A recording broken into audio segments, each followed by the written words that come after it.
Good afternoon, everyone. This is Christy with Ahn CO. It's Friday, November 3rd. Going to go over the markets here for the day and week. So not a lot of movement into this corn market. So down 2 1/4 on the day, down 1/2 cent on the week. And that's really the struggle you've seen in the corn market. It's not moving. It hasn't moved for well over 2 months.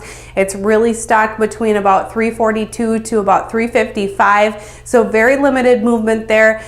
Beans had a big day today, but it was to the downside, down 12 cents. Overall, still up just over a penny here on the week. You had quite a bit of pressure. It looked like funds selling, to be honest. So funds are still long beans. They are aggressively short corn and the wheat market. And so you could be seeing them sell as any, you didn't see any big changes. No information came out. Nothing really changed drastically in Brazil.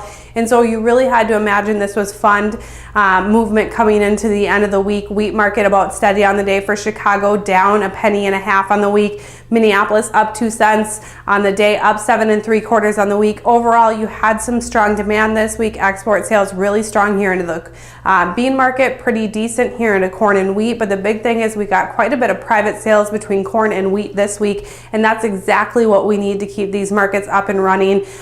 You have seen improvements into Brazil as far as their weather goes, so that should help their planting move along. They are behind pace just a little bit. There are some areas that are too wet.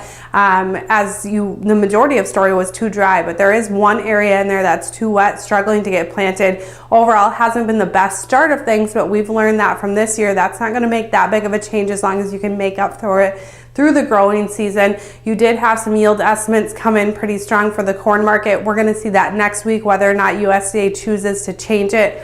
Biggest mover was definitely the meat market. So this week, live cattle up just shy of limit higher, so 295 here today. You did see about 12 bucks change higher on the week, but that is a shift from October to December contract. Feeder cattle here up 3 bucks here on the day, up 440 here overall in the week. That is really driven by cash trade. So it looks like lives came in about $1.25 here. Later in the week, that pushed it higher. I'm kind of unsure of where this cash market's going to go. It got really strong here in a hurry, and that's one thing to watch, is whether or not this is going to sustain itself. We do know that funds are extremely long cattle right now.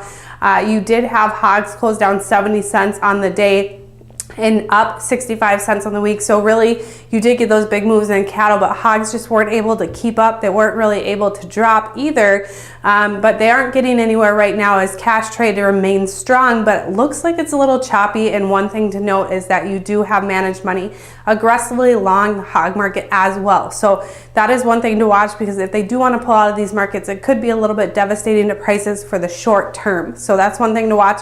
We will see here later today how managed money reacted from last Tuesday to Tuesday. That'll give some movement here to Monday. Otherwise, I do have to close with the disclaimer: trading in futures and options involves risk loss, not being suitable for all producers. Have a good weekend.